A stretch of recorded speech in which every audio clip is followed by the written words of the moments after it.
కర్నూలు జిల్లాలో శుక్రవారం తెల్లవారుజామున పెను విషాదం చోటు చేసుకుంది. ప్రయాణికులతో వెళుతున్న ఓ ప్రైవేటు బస్సు అగ్నికి ఆహుతై బూడిదైపోయింది. ఈ దుర్ఘటనలో 20 మందికి పైగా ప్రయాణికులు సజీవ దహనమయ్యారు.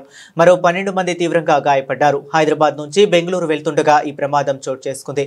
పోలీసులు తెలిపిన వివరాల ప్రకారం కావేరీ ట్రావెల్స్ కు చెందిన వోల్వో బస్సు 41 మంది వరకు ప్రయాణికులతో హైదరాబాద్ నుంచి బెంగళూరుకు బయలుదేరింది. కర్నూలు నగరానికి 20 కిలోమీటర్ల దూరంలో కల్లూరు మండలం చిన్న టేకూరు వద్దకు రాగానే వేగంగా వెళుతున్న బస్సు అదుపు తప్పి ఓ స్కూటర్ ను ఢీకొట్టింది. ఈ ప్రమాదంలో స్కూటర్ ముందు భాగంలో ఒక్కసారిగా మంటలు చెలరేగాయి.